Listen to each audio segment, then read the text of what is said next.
కాబట్టి దేవుని బిడ్డలారా, దేవుడు నీతో ఏదైనా మాట్లాడితే వాక్యం ద్వారా కానీ, ప్రవచనము ద్వారా కానీ, దేవుని ఆత్మస్వరము ద్వారా కానీ, నిద్రించు రాత్రి సమయంలో దర్శనము ద్వారా కానీ ఏదైనా దేవుడు మాట్లాడితే ఆయా రీతులుగా మాట్లాడమని దేవుని వాక్యానికి సరిపోగితే, అందులో నీ ఆశ, నీ ఉద్రేకం, నీ కోపం, నీ విధానం, నీ తెలివితేటలు, ఎదవేశాలు లేకపోతే ఇమ్మీడియట్గా లోబడిపో. హలో, ఇంత క్లారిటీ వచ్చాక కూడా ఎదవేశాలను కలిపేసి ఎదవేశాలు ఎత్తే నేను కాదు, భూమి మీద ఎవ్వడు నిన్ను కాపాడలేడు. అబద్ధ బోధకుడేమో దజ్జాగా బతుకున్నాడు. నిజమైన ప్రవక్త కంగారు పడి తినేస్తే సింహం వచ్చి ఆయన్ని మట్టికి చంపేసింది. పక్కన గాడిదని కూడా ఏం చేస్తలేదు, గాడిద కూడా భయపడతలేదు, ఊరి జనం ఎవడో భయపడతలేదు. ఎక్కడ యాక్సిడెంట్ అయితే 10 మంది చూస్తారు, కానీ ఒక సింహం వచ్చి ఒక పాస్కర్ని చంపేస్తే అందరు చేత నిలబడి, ఆ గాడిది పారిపోతలేదు, ఊరిలో ఎవరికి భయం ఎత్తలేదు, సింహం వెళ్ళిపోతలేదు, ఎవరిని ఏం చేస్తలేదు, ఆన్ డ్యూటీ. అరే అడొక్కడే తేడా వేసేయమన్నాడు, వేసాడు అంతే. అర్థమైనోడికి అర్థమైనంత దేవుని స్తోత్రం. కనుక నువ్వు ఎదరికెళ్ళిపో, భయపడకో, ముందుకెళ్ళిపో అని దేవుడు చెప్తుంటే, ప్రభా ఇల్లు ఎలాగ అంటున్నారు, ప్రభా ఆడి మీదకి వచ్చి నువ్వు ప్రార్థన చేస్తున్నాను ఇంకా ఎల్లు. దేవుని చిత్తము బయలుపరచబడిన తరువాత ప్రార్థనలో కనిపెట్టుట అనే కాలయాపన జరగకూడదు. దేవునికి స్తోత్రం కలుగునగాక. ఎప్పుడు కనిపెట్టాలి? దేవుని చిత్తం బయలుపరచబడకపోతే నువ్వు వెంటనే బయలుదేరి వెళ్ళు అని దేవుడు చెప్తుంటే 7 రోజులు ఫాస్టింగ్ చేస్తాను గోపలాసిపోవా?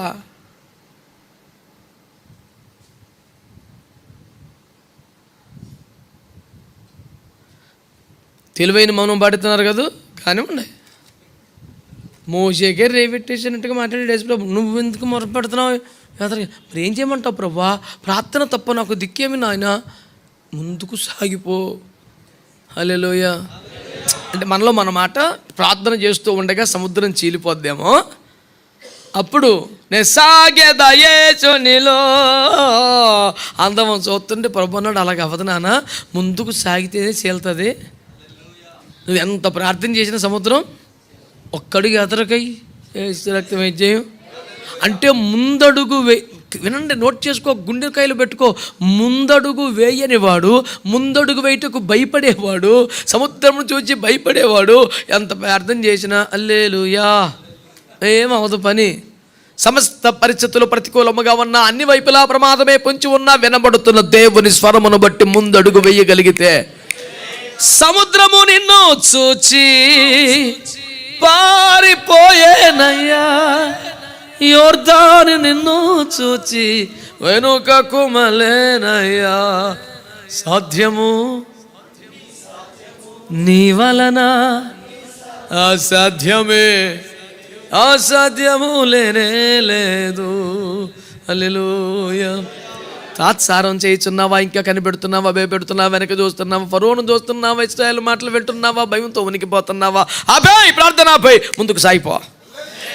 ఒక నిర్ణయం తీసుకోకుండా, ముందడుగు వేయకుండా ఇంకా ప్రార్థన, ఇంకా ప్రార్థన, ఇంకా ప్రార్థన ఆగదు.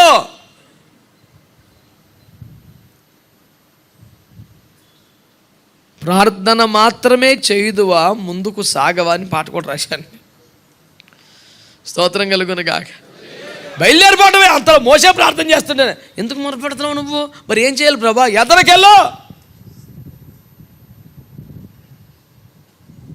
అంటే అక్కడ సముద్రాన్ని చీల్చడానికి, అద్భుతం చేయడానికి దేవుడు ఆల్రెడీ సిద్ధం చేశాడు, వాగ్దానం చేశాడు. ఇంకా కనిపెట్టవలసిన పని లేదు, వెళ్ళిపో. సింపుల్గా చెప్తాను, అన్నం ప్లేట్లో వడ్డించారు, అప్పుడు మనం ఏం చేయాలి?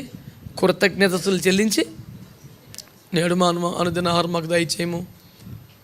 ఏంట్రా ఎదురుకుండా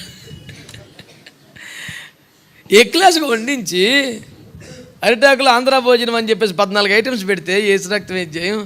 ప్రభువా నేడు మానుదిన ఆహారం మాకు దయచేయమంటే వీడికి ఇది నచ్చలేదేమో తీసి ఇంకోటి పెట్టేస్తారు. నీకు కదా వడ్డించాడు, తీసుకోవచ్చు కదా. నీ ఎదుట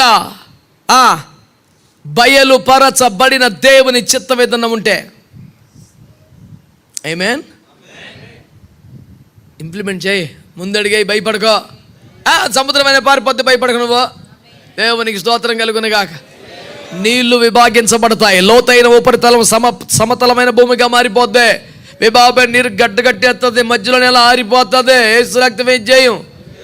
వెనకాల వాళ్ళు దగ్గరికి వస్తారో ఆడికి నీకు మధ్యలో దేవుడు మేఘం పెట్టేస్తాడో, నిన్ను అవతలొట్టు తీసుకెళ్ళిపోతాడు, సెంటర్కి వచ్చేస్తాడు, మళ్ళీ కలిపేస్తాడు. యేసు రక్తం ఏం చేయం.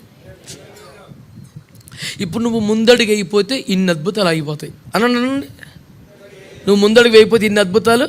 ఎన్ని అద్భుతాలు? సముద్రం విభాగింపబడి నీళ్లు గడ్డగట్టడం, లోతైన భూమి సమతలమైన భూమిగా మారడం, సమతలమైన భూమిగా ఆరిన నెలగా మారడం, క్షేమంగా అవతల కొట్టుకు వెళ్ళిపోవటం, వాళ్ళు సెంటర్కి వచ్చేస్తాం, మళ్ళీ మొత్తం కలిసిపోతాం.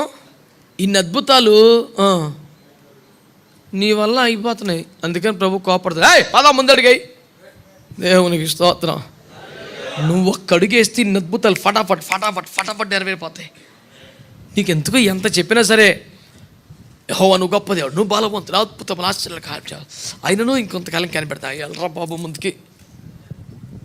దేవుని చిత్తము బయలుపరచబడిన తర్వాత ముందడుగు వేయకుండా ప్రార్థనలోనే కనిపెడుతూ ఉంటే, బయలుపరచబడిన చిత్తమును అమలు చేయకుండా కనిపెట్టుచున్న ప్రార్థనకు జవాబు కాదు. దేవునికి మీరు చాలా ఇబ్బందిగా స్తోత్రాలు చెప్తున్నారు. అదేంటో మరి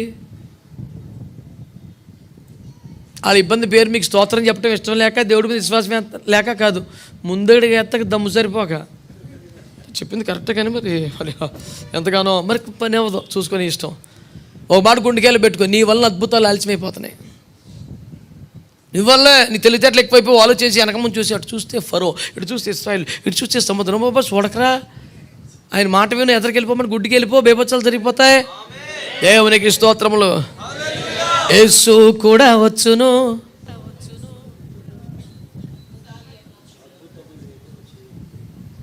ఇప్పుడు నాకు పాట రాదని మీ ఉద్దేశం?